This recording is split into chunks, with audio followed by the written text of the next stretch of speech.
Bonsoir tout le monde. Merci pour être revenu, malgré le soleil et le beau temps. C'est la première fois que j'ai l'honneur de présenter Yazid Hanani, le charmant, brillant Yazid Hanani, au sourire tombeur. Killer smile. Of course, I do.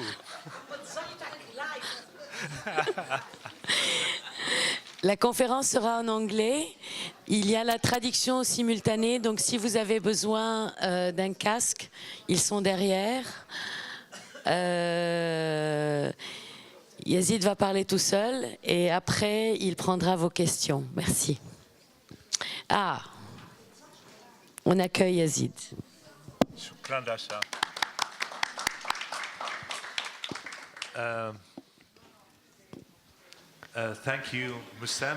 Merci au MUSEM de m'avoir invité pour ce rassemblement et merci à Rasha.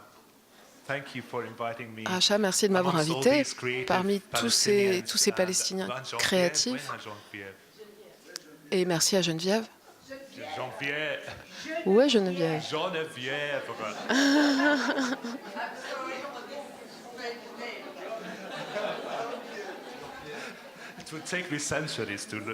Il faudrait des siècles pour apprendre à prononcer ce nom.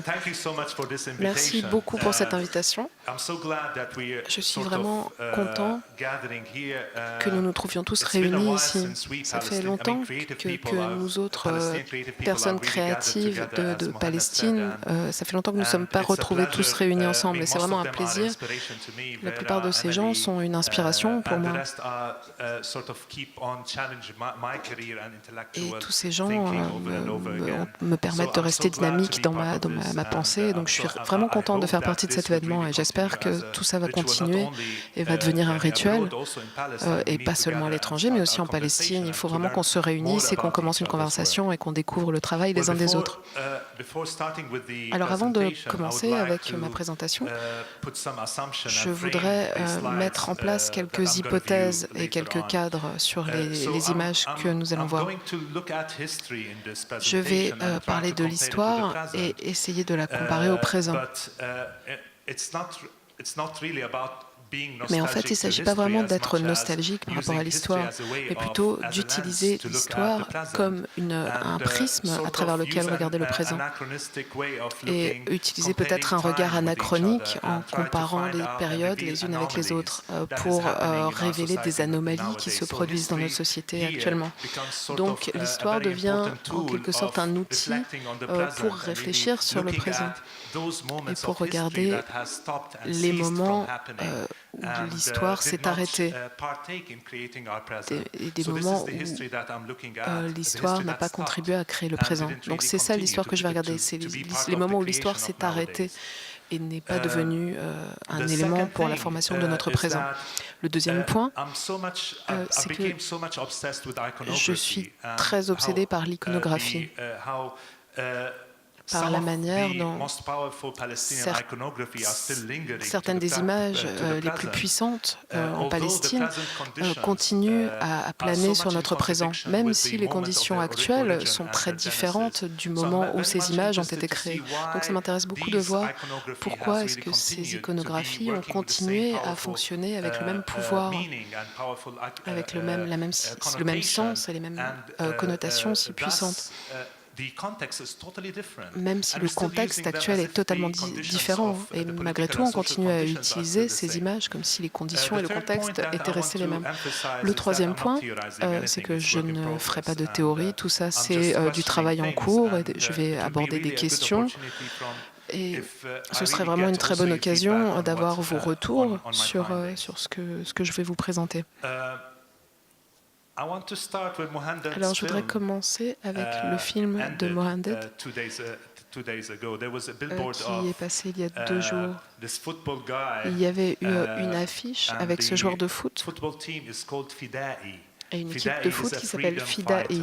Ça veut dire les combattants de la liberté. J'ai trouvé ça très intéressant parce que c'est encore toute une question d'anachronisme. cet usage du mot fidahi et l'utilisation du sens de ce mot, de ce qu'il voulait dire pour les Palestiniens dans les années 60, 70 et jusqu'aux années 80, et la manière dont ce nom a été détourné par des sociétés de télécommunications, par les médias, et ce nom a été finalement réduit pour devenir une équipe de foot. Une équipe de foot que la société de téléphone portable Jawwal, qui est la plus grande compagnie en Palestine, a fait la promotion de cette équipe. Donc, le combattant est devenu un joueur de foot sans mitraillette.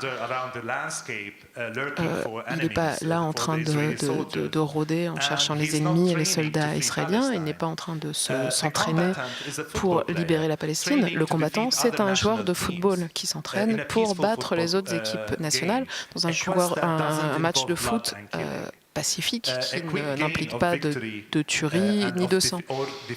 C'est un jeu rapide avec une victoire, un gagnant et un perdant. Et donc, je trouve ça très intéressant de voir comment les significations et les idées de libération se sont déplacées de nos jours. Et en particulier dans les années 90 et après les années 90.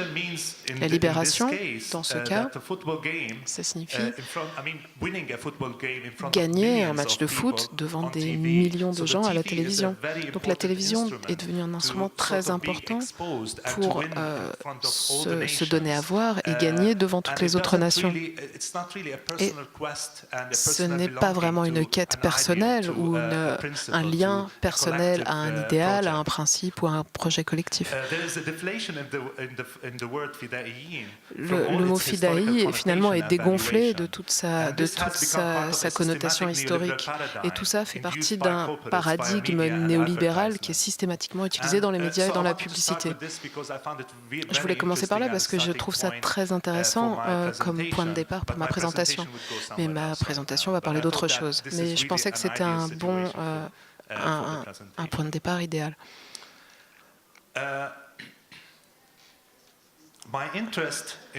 Ce qui m'intéresse dans Inverted Vistas, c'est un paysage. Un paysage que j'ai rencontré au quotidien quand je conduisais à Ramallah. Et quand je conduisais pour aller travailler, je travaillais à l'université de Birzeit. Et donc ça, c'était ce que je voyais tous les jours. C'est le quartier diplomatique de Ramallah. C'est une cité de logement qui est réservé aux diplomates et donc aux personnes qui ont des carrières diplomatiques. C'est une résidence qui est fermée avec un portail et c'est réservé exclusivement aux diplomates. Et ce quartier surplombe un quartier de Ramallah qui s'appelle Atira, qui est aussi un quartier de classe moyenne aisée.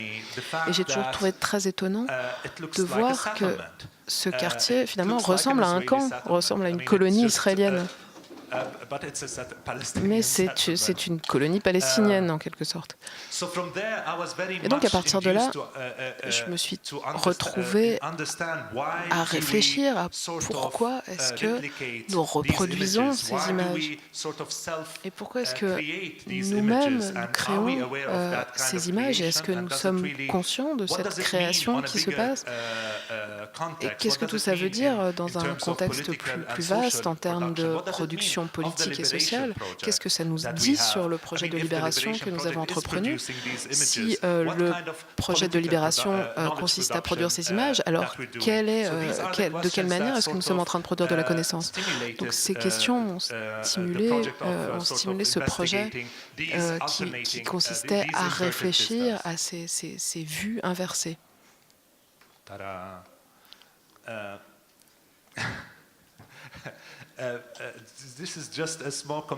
Là, vous voyez une comparaison. En bas, c'est la colonie de Ramon, à côté de Jérusalem. Et en haut, c'est encore une fois le quartier des diplomates. Alors la question, ce n'est pas le fait que les élites palestiniennes décident d'habiter dans ce genre de colonie palestinienne, et ce n'est pas le fait que ce soit une résidence fermée. C'est plutôt, j'enseigne à l'université de Birzeit un cours sur l'urbanisme, et je me demande toujours pourquoi est-ce qu'on construit ces banlieues. L'idée même de banlieue s'est un peu effondrée après la Deuxième Guerre mondiale. Et les seules banlieues qui sont construites actuellement, c'est dans le Moyen-Orient, avec l'argent du Golfe, qui, après le 11 septembre, a été investi de manière très intensive dans des lieux comme le Liban, l'Irak après la guerre, l'Égypte, le Maroc et la Palestine et la Jordanie.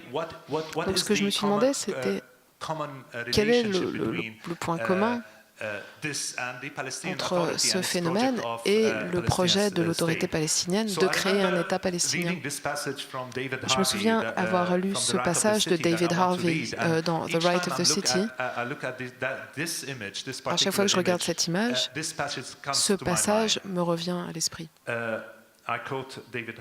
Donc je cite David Harvey, Le droit de la ville. Les banlieues ont été construites et des changements radicaux dans le mode de vie a eu beaucoup de conséquences sociales. Le caractère sans âme de la vie banlieusarde a aussi créé un rôle crucial dans les événements tragiques de 1968 aux États-Unis.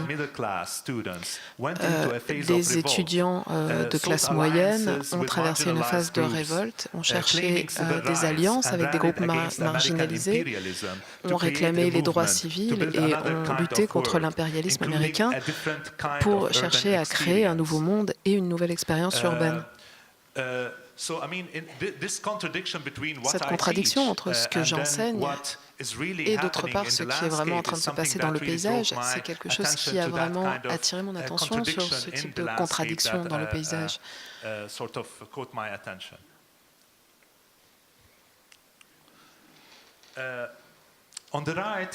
Sur la droite, c'est un tableau de mon père. Mon père est un artiste palestinien engagé des années 70-80.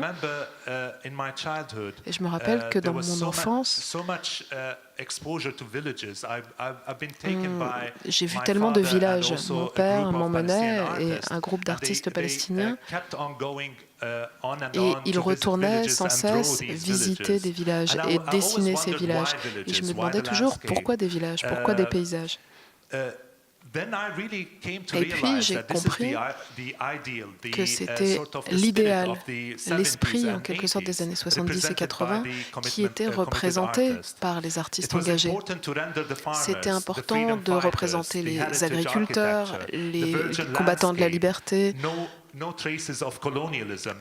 montrer des paysages sans trace du colonialisme. Il y a une espèce de pureté dans ce paysage qui représente l'essence du projet de la libération en Cisjordanie.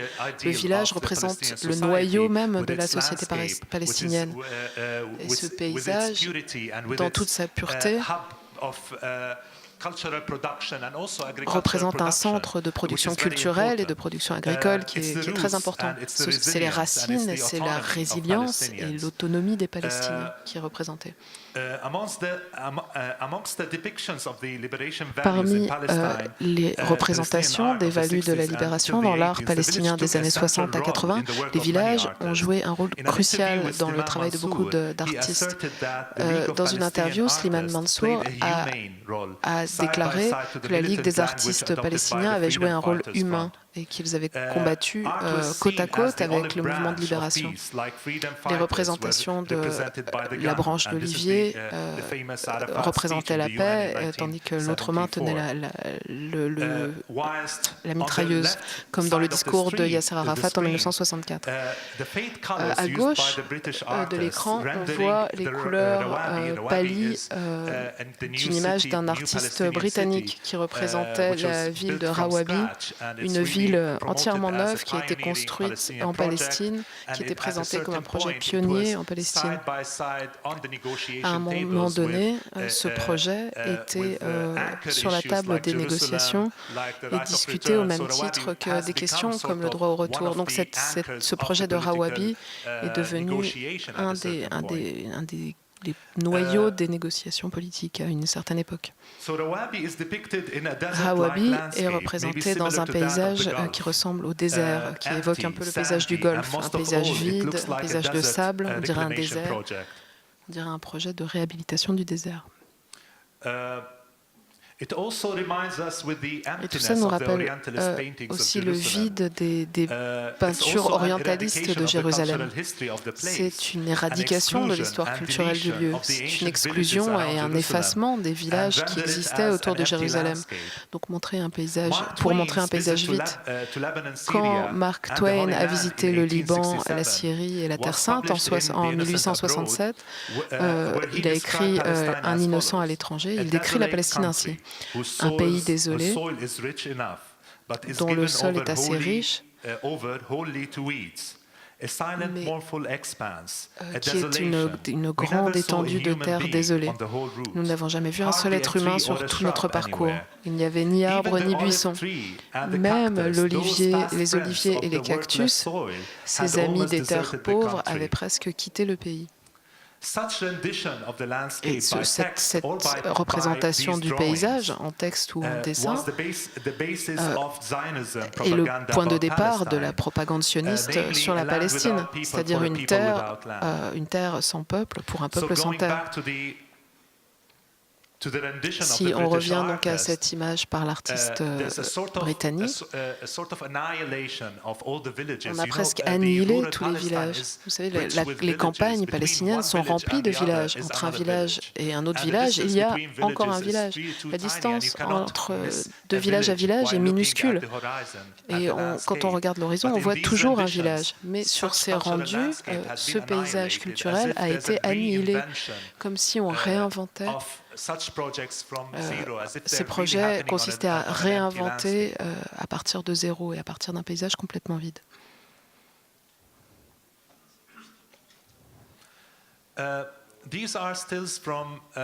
Ici, vous voyez des captures extraites d'un film de Judy Price, White Oil. Judy Price faisait une thèse et elle a fait un film sur l'extraction de la pierre en Palestine.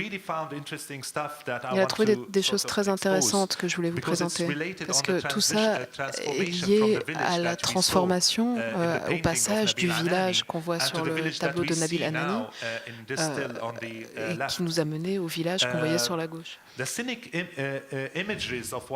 Les imageries cyniques de ce film montrent une tragédie environnementale qui a affecté les villages palestiniens et transformé les paysages. White Oil montre la réalité tragique des abus des Israéliens sur les carrières de pierre palestiniennes en utilisant des colonies pour conquérir des terres palestiniennes. Donc Judy a découvert que ces pierres étaient utilisées pour construire les colonies que l'on voit en haut de l'image de gauche. Le film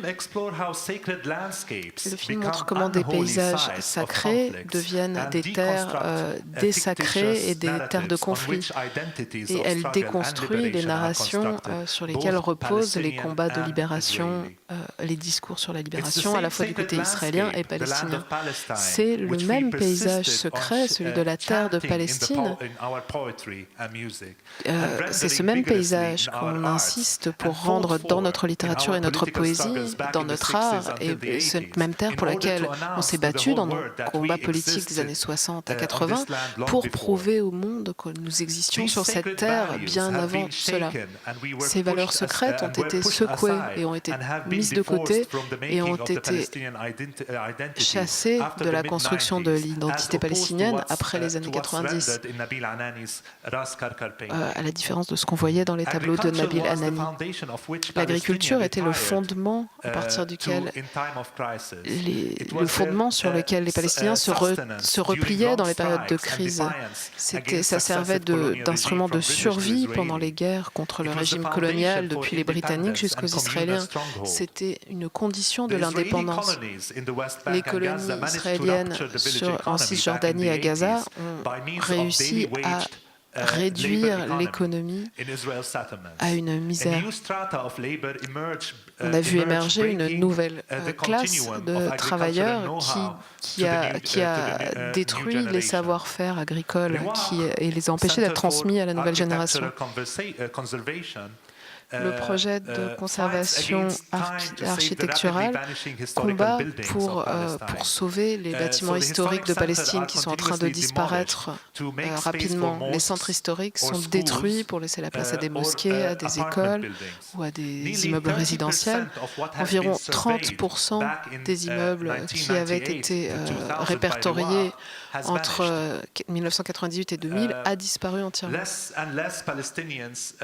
Et de moins en moins de Palestiniens pratiquent et vivent de l'agriculture, puisqu'ils ne peuvent pas lutter contre l'invasion des produits israéliens qui coûtent moins cher, qui ont l'air un peu plastiques et qui sont plus séduisants. Donc les gens sont déracinés, expropriés, leurs plantations sont détruites, les exports sont interdits par Israël et tout ça a causé une détérioration de l'agriculture. L'autorité palestinienne, depuis sa mise en place, a dépensé seulement 0,7% de son budget annuel sur l'agriculture, alors que 30% est utilisé pour la sécurité. Tout ça s'accompagne d'un exode rural massif de gens qui fuient vers les villes pour trouver de l'emploi. Les familles des zones rurales élèvent leurs enfants pour en faire des urbains, pour leur permettre de survivre à la tragédie de la Palestine rurale. Ça, c'est une image qui est drôle. Slimane Mansour. Ah, vous possédez ce tableau.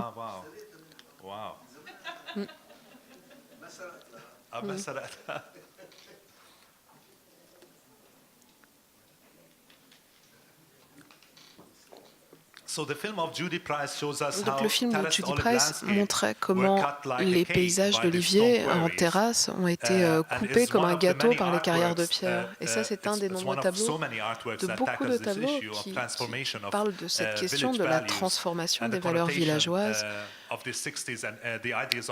Et c'était les idées des années 60 et 80. Donc, sur la gauche, vous voyez les cueilleurs d'olives, un tableau de Slimane Mansour de 1984.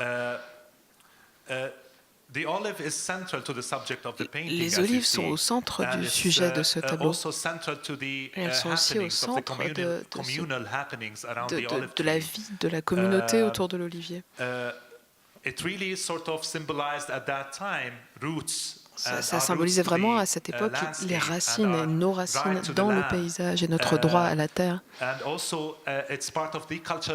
Ça fait partie de l'identité culturelle de qui nous sommes en tant que Palestiniens et de qui nous aspirons à être. Si vous regardez l'arrière-plan, l'horizon, le paysage lointain, si vous imaginez que la même chose qui se passe autour de cet olivier se passe autour de chaque olivier que l'on voit sur toutes les montagnes, alors on comprend à ce moment-là tout l'idéalisme de l'olive et de l'iconographie de l'olive dans la culture, l'histoire culturelle palestinienne. Les mains de l'homme sur l'arbre, d'un geste de soumission et de compassion. Alors que sur l'autre côté de l'image, Salam Fayyad, en 2010, c'est une conférence sur l'investissement palestinien à Bethléem en 2010.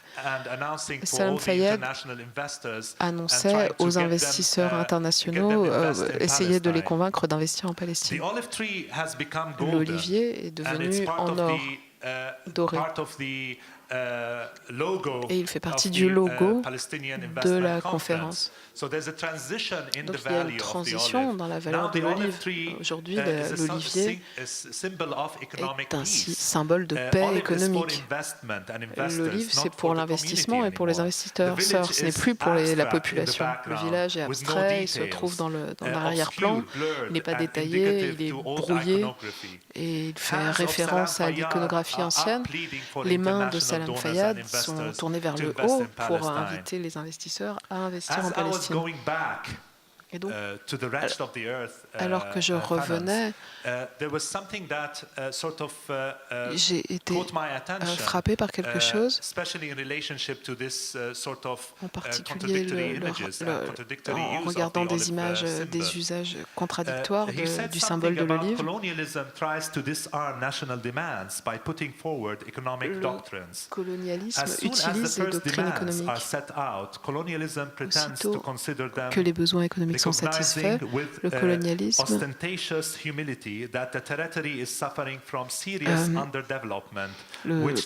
annonce qu'un territoire souffre de sous-développement et qu'il a besoin d'efforts économiques et sociaux. Cette question m'a beaucoup frappé parce que c'est toujours lorsqu'il y a un retrait, lorsqu'un régime colonial se retire physiquement d'un territoire, il y a toujours une sorte d'imposition d'une doctrine économique. Et je me suis demandé pourquoi est-ce que nous avons adopté cette doctrine économique néolibérale, cette direction politique pour développer un nouvel État palestinien. Dans une interview avec Salam Fayyad dans Associated Press, Fayyad a déclaré « L'autorité palestinienne est arrivée à un point où elle n'est plus capable de payer les salaires de 150 000 employés du gouvernement. Le nombre de pauvres en Palestine va rapidement doubler pour atteindre 50% d'une population d'environ 4 millions. L'autorité palestinienne doit déjà plus de 1,3 milliard aux banques locales et ne peut plus emprunter. L'autorité doit aussi des centaines de millions de dollars à des entrepreneurs privés, y compris des entrepreneurs qui ont construit des hôpitaux et qui ne veulent plus faire affaire avec le gouvernement. Donc, tout se passe comme si toute la rhétorique de la paix économique était aussi elle-même en train de tomber à l'eau et était en train de traverser une crise, si bien que l'économie semble s'écrouler faute d'un fondement vraiment solide, faute d'avoir construit un système économique qui repose sur chaque individu palestinien. Tout est fait via des emprunts et via des banques et tout le monde est endetté. Donc ça, c'est le point de départ d'un nouvel État palestinien.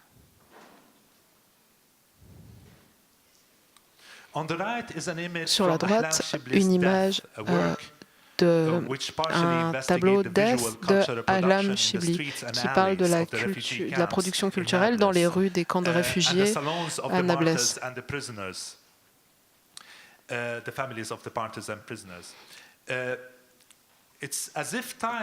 Tout se passe comme si le temps s'était arrêté au début des années 80 dans les camps. Les fresques sur le droit au retour, les affiches représentant les martyrs et les prisonniers avec leurs mitraillettes, et derrière eux les images du dôme et des slogans sur la libération de la Palestine, de l'occupation israélienne. Des images qui présentent le retour comme le seul horizon. Mais si l'on regarde au-delà des limites du camp de réfugiés, on voit des prairies vertes.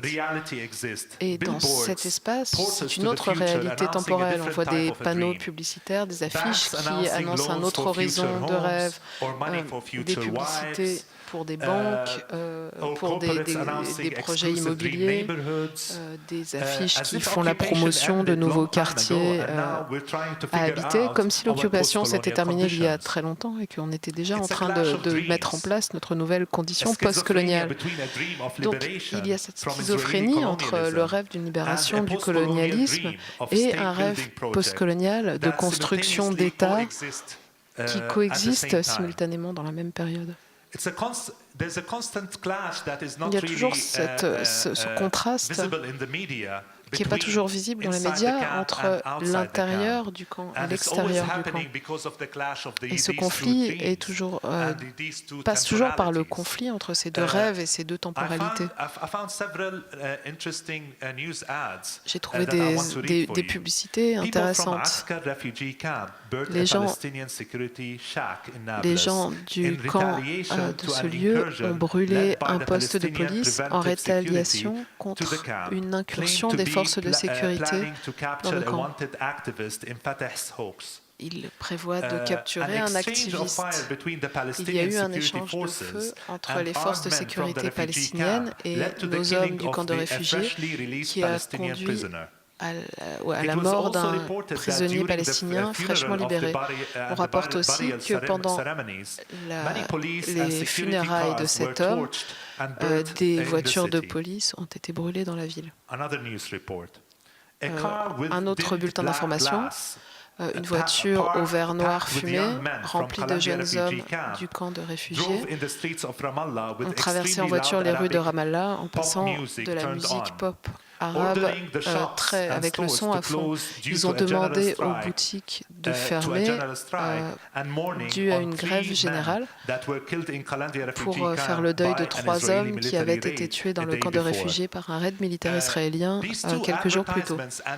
Donc ces deux annonces, c'est le genre d'annonces que l'on voit tous les jours. Des histoires où à la fois les forces de sécurité israéliennes essayent de briser les camps et de briser la résistance, mais aussi les forces de sécurité palestiniennes essayent de s'affronter avec les gens qui vivent dans les camps. Comme Sandy Hilal nous disait ce matin, c'est des lieux où il y a une autonomie. C'est des espaces qui existent hors de la politique et hors de l'économie. C'est hors de la politique de l'autorité palestinienne et hors de l'économie nationale. Donc les camps, c'est vraiment des lieux d'espoir et des lieux où on peut repenser, réimaginer un nouveau rapport à la libération palestinienne. Je ne veux pas dire forcément à un État, mais en tout cas au moment de la libération. Sur la gauche, vous voyez une des premières publicités pour la ville nouvelle de Rawabi. J'essaie toujours de me demander comment les graphistes ont travaillé sur cette image avec le patron du projet. D'abord, on a l'impression qu'on est dans un film de science-fiction, dans une galaxie très éloignée où l'atmosphère est verte. Donc le graphiste a placé cette ville moderne au lointain sur l'horizon, mais ça ne ressemble pas du tout à la Palestine. Et puis après, il a décidé d'insérer une mosquée, mais en fait non, ça n'a pas encore l'air assez palestinien. Parce que ça pourrait être la Jordanie. Alors bon, il s'est dit, je vais rajouter un olivier, et là voilà, ça ressemble à la Palestine. Donc ce rêve de la ville nouvelle de Rawabi a été complètement construit et n'a aucun lien avec le contexte. Ça a été construit de toutes pièces.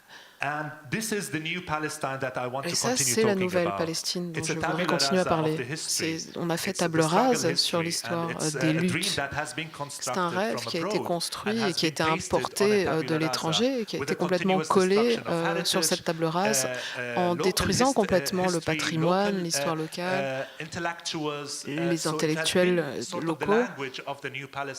C'est le langage, ce langage de la nouvelle Palestine a été réinventé sans intégrer ce qui existait.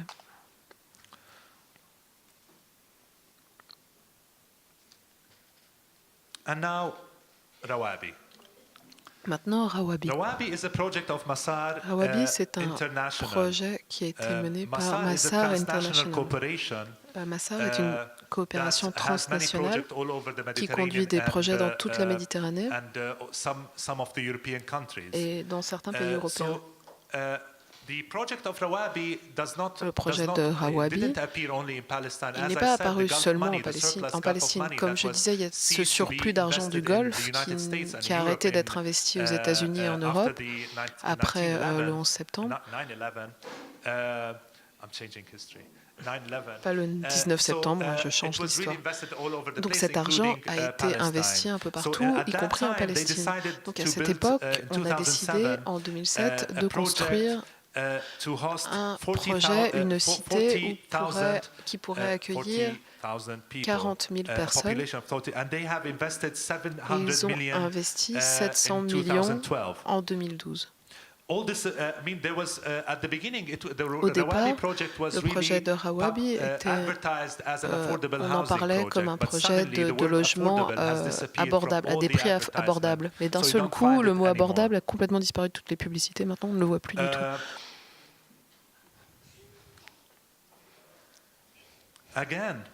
Encore une fois, si on regarde sur la gauche la ville de Al-Rawabi et sur la droite la célèbre colonie de Modéine. Et on voit comment ces deux images, ces deux cités sont construites sur le haut d'une montagne. Les deux ont cette conception comme un panopticon et cette perspective sur le paysage qui l'entoure. Les deux sites sont conçus de manière élitiste. La ville de Al-Rawabi est conçue pour les gens qui se conforment à cet idéal d'une nouvelle Palestine. Et ces deux sites sont conçus pour être exclusifs, pour maintenir un mode de vie exclusif et sélectif, qu'il s'agisse d'une vie biblique ou qu'il s'agisse du rêve d'une nouvelle Palestine.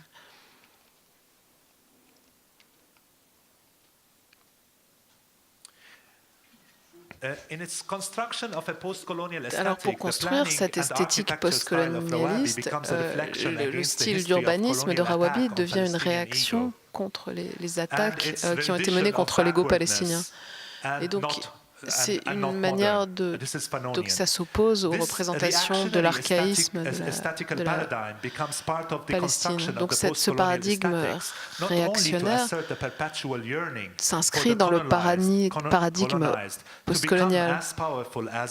Les colonisés deviennent aussi puissants que les colons, mais aussi on représente les aspirations du projet de libération palestinienne qui existe depuis les années 70, de faire partie de l'universel. La question de qui suis-je devient inévitable. On met de côté toute trace d'arriérisme culturel et on se déconnecte de toute continuité historique ou géographique. Rawabi a un ego masculin. C'est un projet pionnier qui embrasse l'esthétique du pouvoir dans le contexte de la culture banlieusarde de l'après-guerre. Finalement, Rawabi devient un exemple moral et une référence. Il fait référence à des gens en termes de leur palestinianité. En montrant des comportements, des modes de vie.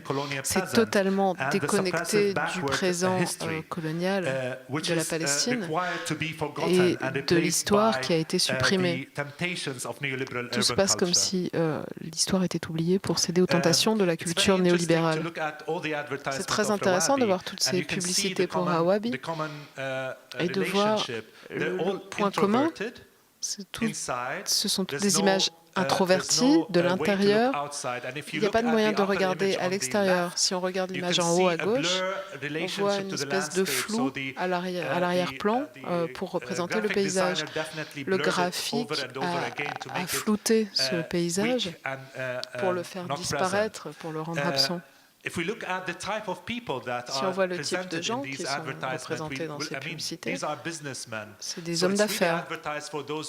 Donc on s'adresse à des gens qui font partie des hommes d'affaires, qui font partie de l'idée de cette nouvelle génération, de la nouvelle Palestine, qui sont censés être des hommes d'affaires. Si on regarde en bas, c'est une espèce de style de vie à la Dubaï, des espaces publics dédiés au consumérisme. Aucune des publicités n'a montré quoi que ce soit qui est un rapport à la résistance, à la production, à des conceptions alternatives de la culture ou à des manières d'encourager les jeunes générations à penser différemment ou à être créatifs. On s'adresse totalement aux gens, au secteur des affaires et aux gens qui voient les affaires comme le seul moyen de créer la nouvelle Palestine. Et la Palestine ne ressemble pas du tout à ça. Si vous allez en Palestine, ça c'est vraiment une minorité. Les gens ne s'habillent pas comme ça, peut-être un petit peu à Ramallah, Bethléem, mais les gens sont totalement différents de ça. Donc la question, à qui s'adresse Rawabi? À qui s'adressent ces publicités? Qui est-ce qui va vivre là-bas? Ça c'est ma préférée. Alors, ça, c'est une des images qui regarde un peu vers l'extérieur. On se tourne vers le paysage. Et ce qu'on voit, c'est vraiment une image qui est très problématique. C'est un paysage vide Autour de Rawabi, il y a beaucoup de villages. On ne peut pas les manquer quand on va là-bas. Mais le graphiste et les gens de Rawabi ont décidé de sélectionner uniquement un petit segment de l'image qui ne montre aucun des villages. Il y a comme un espèce de détachement vis-à-vis du passé. Et presque une volonté de repartir à zéro, comme si rien ne s'était passé, comme si la Palestine n'existait pas. On regarde les jeunes couples qui vivent là, encore une fois, qui représentent un tout petit segment de la Palestine. Ce jeune couple regarde le paysage et apprécie le vide et le vide de ce territoire et de cette histoire. Tout ça me fait beaucoup penser au projet JNF, qui était un projet de plantation forestière en Palestine, un projet mené par le Jewish National Fund en 1901, et la destruction de 418 villages en 1948. Cette idée de faire table rase, c'était le point de départ de la construction de l'État d'Israël. La plantation de forêts, c'était un geste pour changer l'identité du paysage, pour que ça corresponde à l'imagerie biblique de la terre de Palestine, qui n'était pas, quand ils sont arrivés en Palestine, ils étaient très surpris que ce ne soit pas un paysage biblique comme il était décrit dans l'Ancien Testament. Et c'était très délibérément un moyen de détruire les traces d'autres cultures, les traces du peuple indigène qui vivait là, et une manière de minimiser et d'annihiler ce peuple et de recouvrir le massacre de forêts de pins. Ça fait aussi penser à la fuite. Alors la fuite des Juifs poursuivis par les nazis dans les forêts de pins d'Allemagne. Je voulais citer Simon Schama sur son livre Paysages et mémoire, qui est un livre que je n'aime pas du tout. C'est un livre horrible. Et c'est intéressant de voir comment il parle de la forestation, la plantation d'arbres en Palestine. Les arbres étaient nos immigrants par procuration. Les forêts étaient notre implantation. Et même si nous considérions qu'un pin était plus beau qu'une colline dénudée par des chèvres et des moutons, nous n'étions jamais sûrs d'à quoi ces arbres devaient servir. Ce que nous savions, c'était qu'une forêt plantée, c'était le contraire d'une terre faite de sable volant, de roches nues et de boue rouge recouverte par les vents. Donc le Jewish National Fund a fait beaucoup d'expériences pour transformer le langage du paysage en un langage biblique.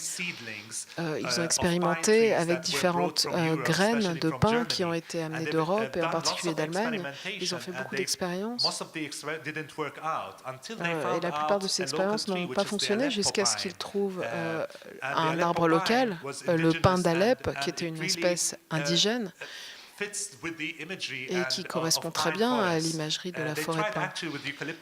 Ils ont essayé avec des eucalyptus qui avaient été amenés par les Britanniques, et ils ont aussi réussi à recouvrir de grandes surfaces de terre avec des eucalyptus, en particulier à côté du lac Tiberius. Ça a permis d'assécher les marais et de les utiliser comme terre fertile pour la production agricole, mais l'image ne collait pas vraiment à l'image biblique. Ne collait pas à l'image de la terre promise. La rationalisation de la forestation de la terre, qui permettait d'effacer l'histoire culturelle, ce n'était pas seulement pour revendiquer un droit biblique à une terre vide, mais aussi un moyen systématique d'effacer l'histoire culturelle existante et de démolir 418 villages palestiniens existants. Et à partir de ce point, la réinvention d'une nouvelle géographie, d'un nouveau langage du paysage, en juxtaposant les paysages de pins sur la table rase du paysage palestinien qui avait été détruit. Donc, beaucoup de cette forestation a a eu pour effet de faire fuir les Bédouins qui utilisaient ces terres, qui tiraient leur subsistance de ces terres. Les terres de pâturage ont été transformées en forêt et les pins, comme nous le savons, est un poison, il a des qualités acides. Ce qui fait que la terre devient infertile pour être utilisée comme pâturage. Et donc la terre n'est plus utilisable par les bergers, par les Bédouins. Tout ça a aussi coïncidé avec une énorme opération d'expropriation des terres et l'expansion des colonies. Encore deux diapositives. Cette photo montre une colonie israélienne à Gilo qui surplombe la ville palestinienne de Beit Jala, à côté de Bethléem. Un groupe d'artistes russes ont été invités pour embellir les murs de la colonie, près d'une école, pour que les jeunes colons ne soient pas affectés psychologiquement par la laideur du mur. Et donc la fresque qu'ils ont peinte montre les collines et le paysage qui se trouve derrière le mur, comme si les villages palestiniens avaient disparu de ce paysage. C'est un peu comme les peintures orientalistes que je vous ai montrées tout à l'heure. Cette fresque, très clairement, a un objectif différent. Ce n'est pas juste pour éviter les attaques palestiniennes sur cette colonie qui est lourdement armée, mais aussi pour masquer la réalité de l'autre côté du mur et pour imaginer que ce paysage est vide. On a supprimé les habitants de cette terre promise. Les jeunes colons grandissent à partir de ces images et de cette fiction qui est représentée sur cette fresque. Et c'est cette fiction qui conditionne leur rapport aux Palestiniens et au paysage palestinien.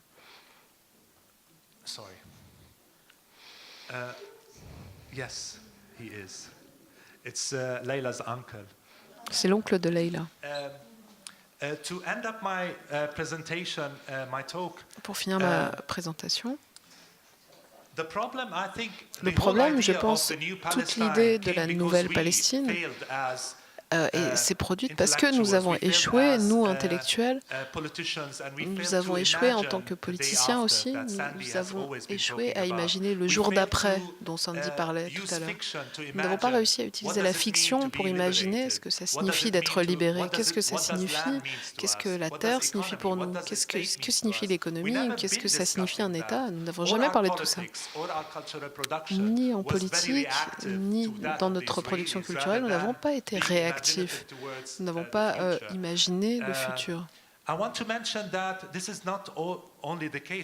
Et ce n'est pas juste le cas en Palestine. Il y a tellement de gens très brillants, très doués, avec des initiatives intéressantes, mais ces initiatives sont oubliées parce que nous n'avons qu'un seul récit sur les choses, c'est celui de l'OLP.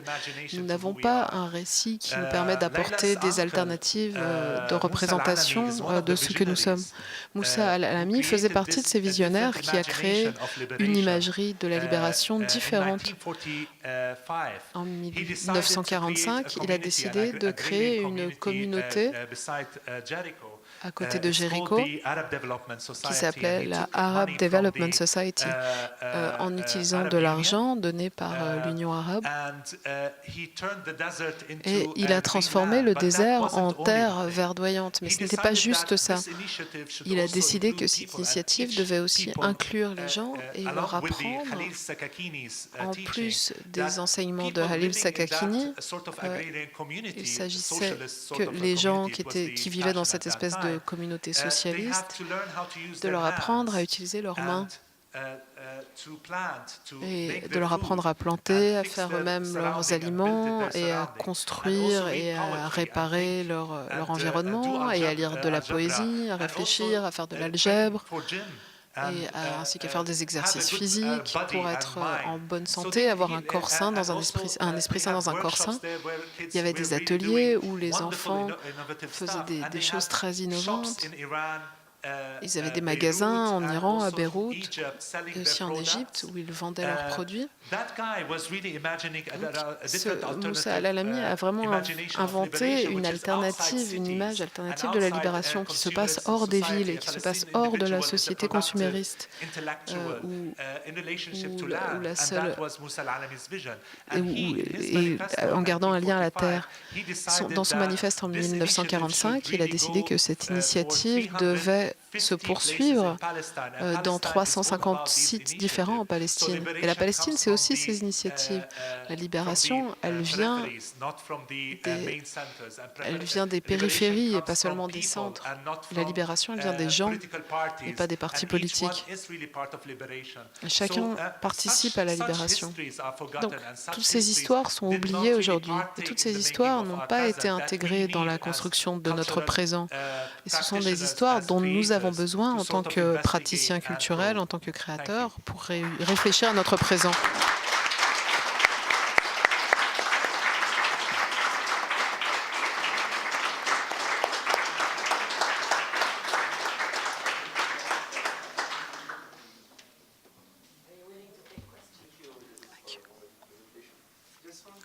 Merci pour votre présentation.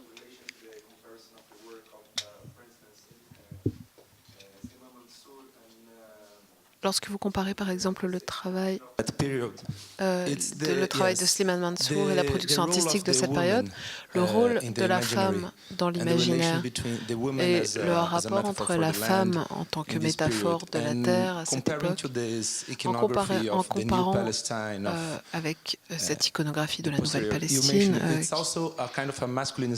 c'est aussi en quelque sorte une masculinisation. Est-ce que vous pourriez nous parler de cette problématique? Il y a eu un déplacement dans cette métaphorisation de la terre comme femme et ensuite cette iconographie plus récente, cette nouvelle idéologie qui est plus masculine. Je n'ai pas beaucoup de choses à dire là-dessus, mais je peux improviser. Je pense que la terre a toujours été en quelque sorte dépeinte comme une femme. La terre, la mère patrie, la terre-mère, ce lieu fertile. Et la mort de la terre, c'est en quelque sorte la mort de la femme et la mort de la fertilité. Et lorsque la mort de l'agriculture, c'est la mort de la femme. Je me souviens avoir lu un livre dont j'ai oublié le titre, mais qui parle de la terre et l'agriculture comme essence, l'élément féministe par excellence dans les sociétés. Et que plus nous perdons cette partie, cette fertilité et le fait de voir les choses pousser, et le fait de participer à voir les choses pousser autour de nous, alors on perd l'élément féminin de notre société. Notre paysage culturel devient très masculin. Oui, donc il y a une connotation de la mort de la terre et le masculin. Oui, c'est absolument masculin. S'il y avait des femmes qui prenaient l'initiative de construire le projet palestinien, ça ne ressemblerait pas à ça et ce serait un peu moins horrible.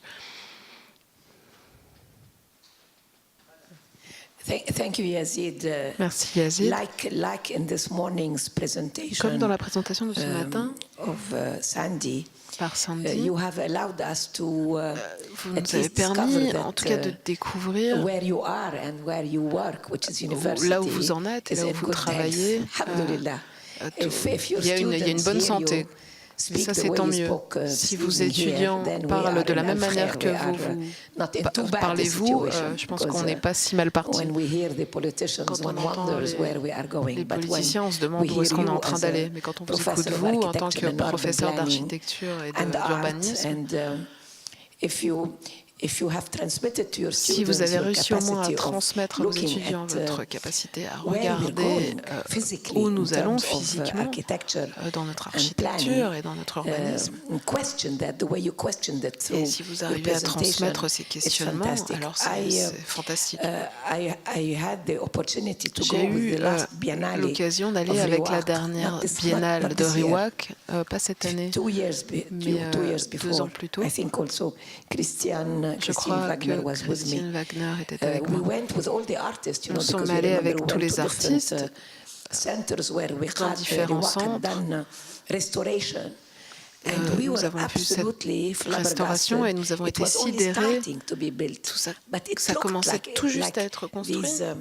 Mais on voyait ces terrasses qui sont très belles, ce sont des terrasses couvertes d'oliviers qui étaient devenues complètement nues, qu'on avait complètement dénudées pour préparer la construction des immeubles.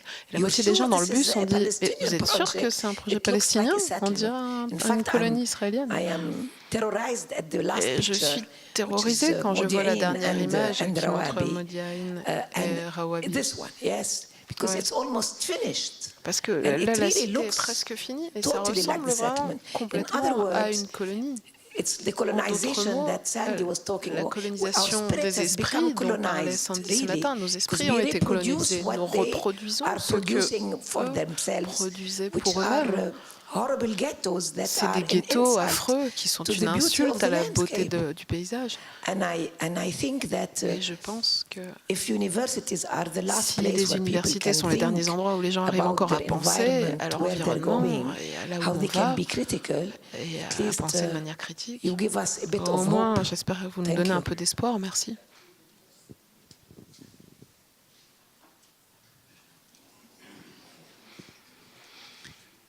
Yazid, if I may ask, how did you come to know about Moussa Al-Alami's project? Is it entendu parler du projet de Moussa Al-Alawi? A hidden collective memory, or is it part of public knowledge? Is it something d'une mémoire collective cachée, ou est-ce que c'est un projet qui est connu, ou est-ce que c'est quelque chose dont vous a parlé ou que vous avez dû découvrir vous-même? Ça faisait partie d'un projet sur lequel Vera et moi avons travaillé, qui a commencé, qui s'appelle l'exposition des villes, et qui examine des villes chaque année et qui cherche à examiner les savoirs alternatifs et les récits, les métanarrations par rapport à ce que nous savons de l'OLP. Nous essayons de voir les choses, des choses qui nous inspirent, des choses qui nous donnent une manière nouvelle de regarder notre réalité.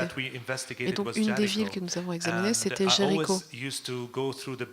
Je traversais toujours le pont qui traverse le Jourdain. Et j'ai toujours vu la société Arab Development Society. Je me suis toujours demandé qu'est-ce que c'est que cet endroit. C'était juste au bord, juste avant de traverser, d'arriver au checkpoint israélien.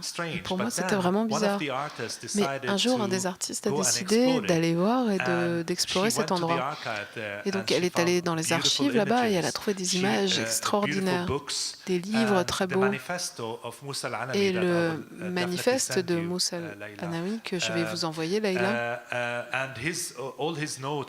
et toutes ces notes sur la manière dont il envisageait. L'autorité palestinienne, à un moment donné, était vraiment en conflit permanent avec cet homme parce qu'il pensait que lui, il cherchait à établir, à fixer les réfugiés.